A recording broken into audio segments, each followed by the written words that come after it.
Será que a gente só ama uma vez na vida? Será que só existe um grande amor? Já tô há um bom tempo pensando em gravar esse vídeo para vocês, para dividir com vocês algumas reflexões que eu tenho a respeito de amar e do amor e alguns livros, que trazem essa visão que eu compartilho. Oi gente, eu sou a Ione Simões e o vídeo de hoje, na verdade, ele vai ser uma mistura de reflexão com indicações de leituras. O amor romântico é grandemente difundido na nossa sociedade, seja através de músicas, de filmes, de séries, de livros. E o que a gente compra dessa ideia do amor romântico é que quando a gente ama exclusivamente uma pessoa, a gente não tem olhos para mais nada e aquilo. Se você tem um grande amor na sua vida, ele é único, ele não se repete. Só que, voltando para a nossa vida real, na maior parte das vezes não é exatamente assim que acontece. Relacionamentos não são fáceis, mesmo quando a gente ama muito as pessoas, e a gente amar alguém, na verdade, não significa que a gente vai permanecer com essa pessoa pelo resto da nossa vida. Aliás, às vezes acontece da gente amar alguém e a gente nem ao menos ficar muito tempo com essa pessoa. E o grande problema da gente ter ideias tão fechadas sobre amar, sobre relacionamentos, é que isso, obviamente, acaba implicando, na forma como a gente se relaciona e, às vezes, na maneira de como a gente encara conflitos, problemas, desafios que aparecem na nossa relação. Se a gente tem uma ideia pré-concebida do que é amor, do que é amar, e se na realidade essa ideia acaba sendo diferente do que é a prática, a gente pode concluir que o que a gente sente, o que a gente vive, talvez não seja amor. E não necessariamente é esse o caso. Na minha visão, na minha perspectiva, na minha experiência, amar para mim não significa que o amor vai ser dedicado exclusivamente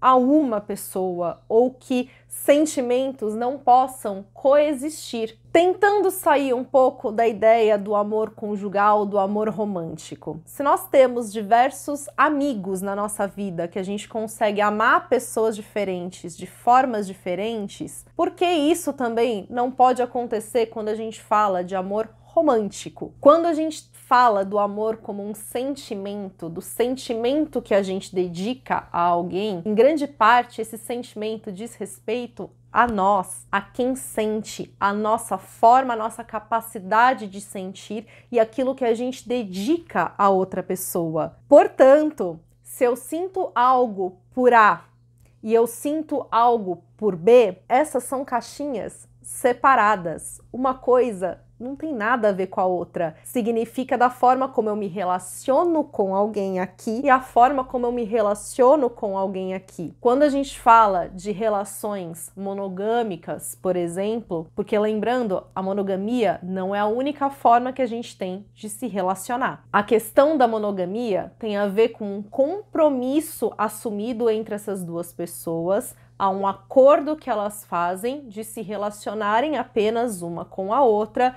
E agora eu não vou nem entrar na discussão de como se deu a construção da monogamia na nossa sociedade, de onde isso veio, o quanto isso está atrelado também com questões como patriarcado e capitalismo. Porque aí também é complicar demais o assunto e desviar da questão que eu quero trazer. Mas voltando, se a gente se relaciona de uma forma monogâmica com alguém, isso tem a ver então com o compromisso, com os acordos que a gente assume dentro dessa relação. Mas isso não significa que a gente está blindando e fechando a nossa forma de sentir, que a partir do momento que eu amo alguém, eu sou incapaz de sentir absolutamente qualquer coisa por outra pessoa que venha a aparecer ou que já tenha feito parte da minha vida. Para mim, é fundamental a gente entender tudo isso para, voltando ao comentário que eu fiz, a gente não cair em ciladas do tipo, se de repente você se sente confuso porque você tá sentindo coisas que você não esperava ou a forma como você está amando aquela pessoa não tem sido aquela que você imaginava que seria, você não cair na cilada de simplesmente já acreditar que o que você sente talvez talvez não seja amor? Se tá meio confuso tudo isso que eu tô falando, eu acho que a partir do momento que eu for apresentar os livros para vocês, essas ideias vão ficar aí mais claras. Mas, para trazer aqui também uma fundamentação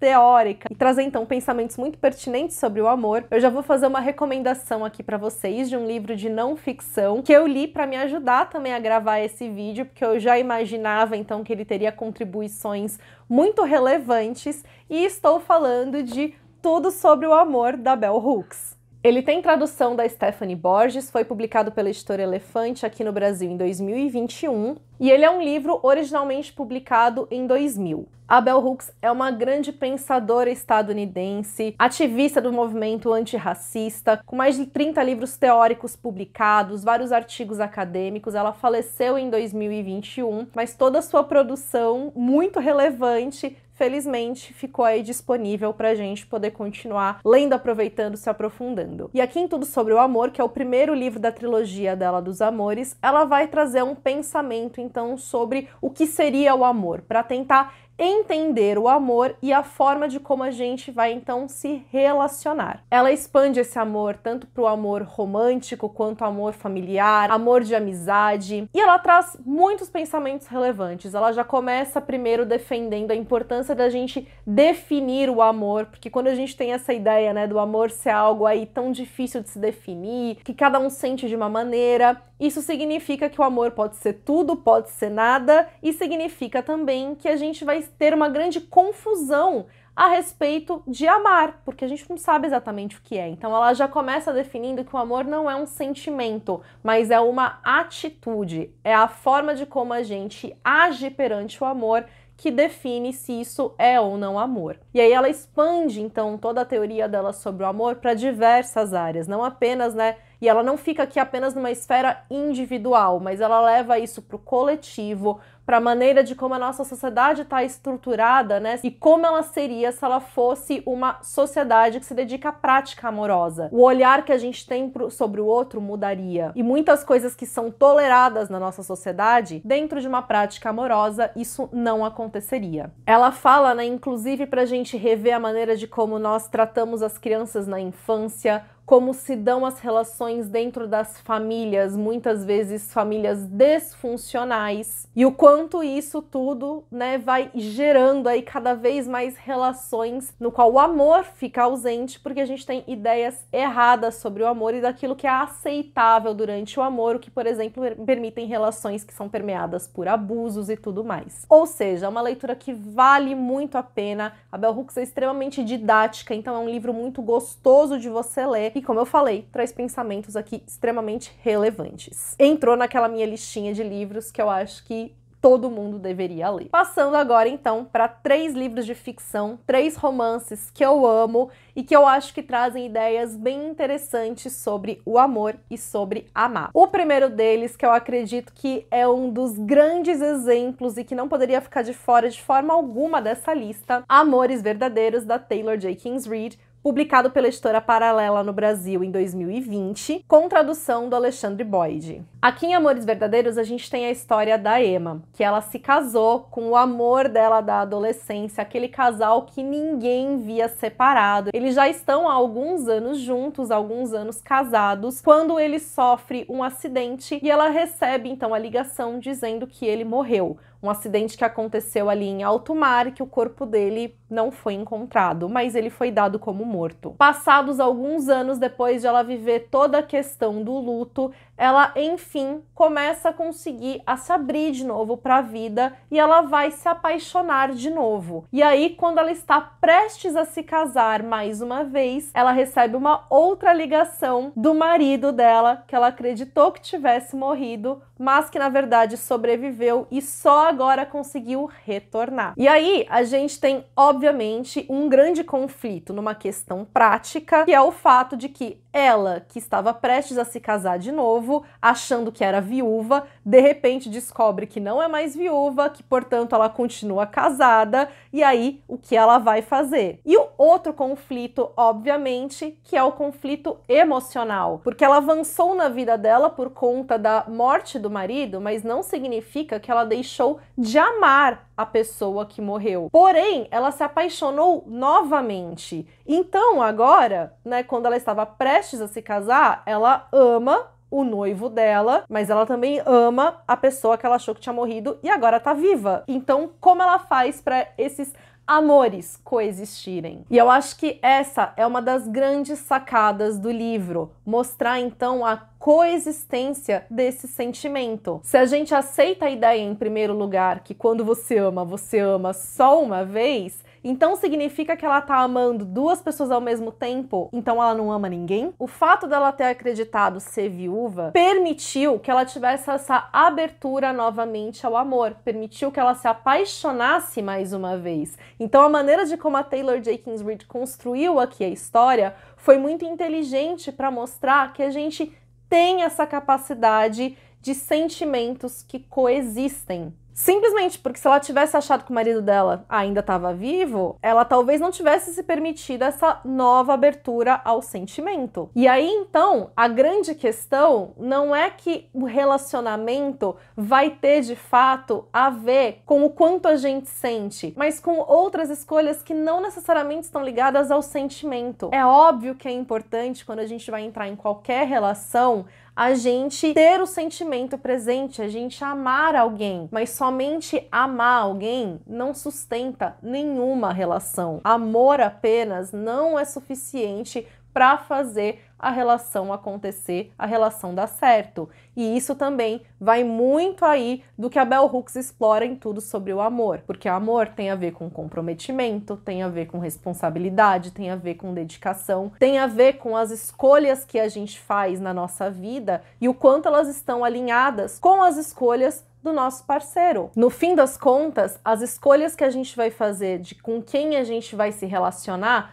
tem muito mais a ver com o que as duas pessoas desejam, com o que as duas pessoas têm em comum, com o que elas olham perante a vida, do que simplesmente com o que elas sentem uma pela outra. E aí a Taylor Jenkins Reid explora isso aqui muito bem. A Emma pode amar as duas pessoas, mas no ponto que ela está em vida, o que faz mais sentido para ela em termos de com quem ela vai ficar, se é que ela vai ficar com alguém ou será que ela vai ficar sozinha? Bom, aí vocês vão ter que ler para descobrir qual que é o desfecho, mas a maneira de como a Taylor Jenkins Reid conduz tudo isso, eu achei extremamente pertinente. Mais um romance pelo qual eu sou apaixonada, e esse aqui é bom separar uns lencinhos antes de você iniciar a leitura. Quando Te Vejo, da Holly Miller, com tradução da Jill Alonso, publicado em 2020 pela HarperCollins. Esse aqui é um romance que ele vai ter toques de fantasia, porque o protagonista, que é o Joel, ele tem sonhos premonitórios. Sempre que ele ama alguém, independentemente se é amor romântico, se é um amor de família, um amor com amigos,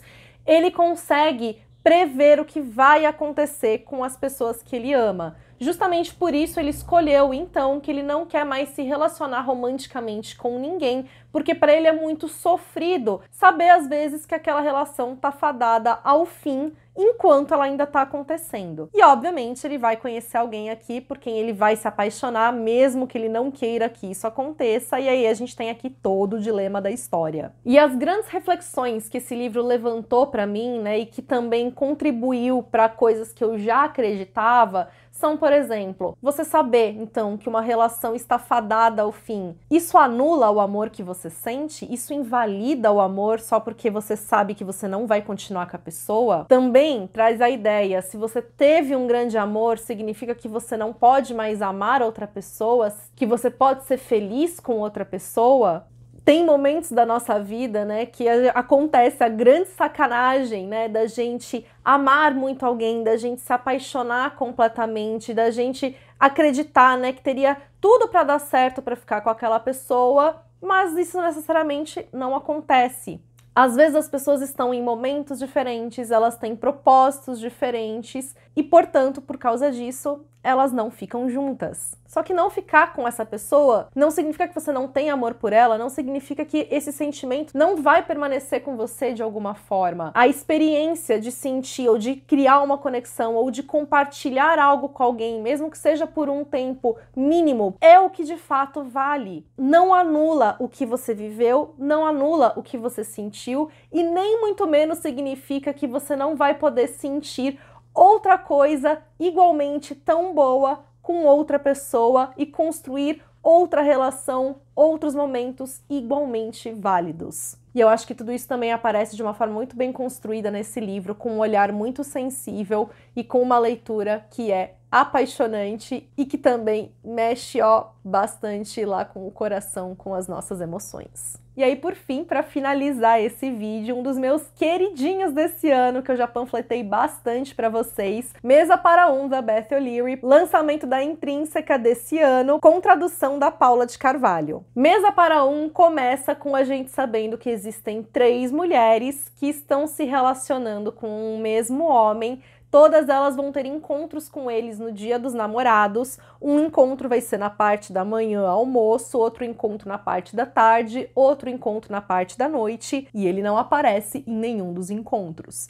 E aí você passa boa parte do livro querendo entender, querendo saber o que está acontecendo, porque é uma grande sacanagem esse cara envolvido com 3 mulheres, e é uma sacanagem ainda maior, que conforme a gente vai lendo, a gente se afeiçoe a ele, a gente acha ele um cara legal, e aí isso dá um nó na nossa cabeça, porque como que a gente pode gostar desse cara sabendo que ele tá sendo sacana? Bom, para entender de fato a história só lendo, é uma leitura que vale demais a pena e que também ela mostra, né, essa possibilidade de sentimentos que coexistem, mostra a possibilidade de a gente amar mais de uma vez ao longo da nossa vida e também mostra o quanto a gente não estar bem resolvido com as nossas emoções, o quanto isso coloca a gente em situações difíceis e que acabam também se estendendo para outra pessoa, às vezes machucando outra pessoa que não tem nada a ver com a história, porque a gente não tá bem resolvido com o que a gente carrega. Amor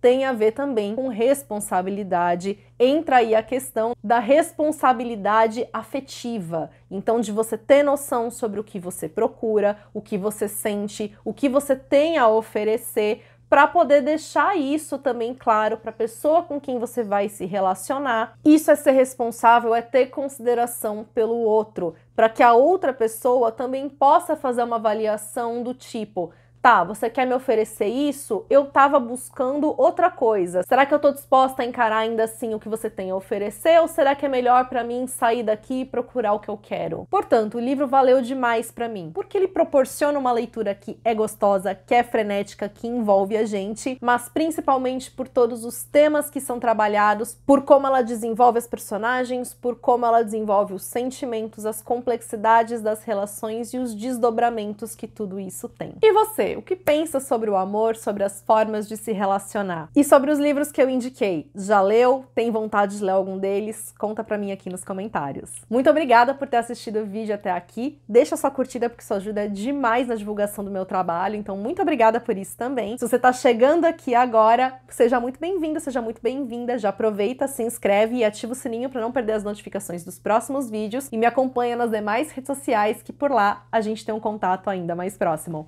Beijos pra todo mundo, até o próximo vídeo.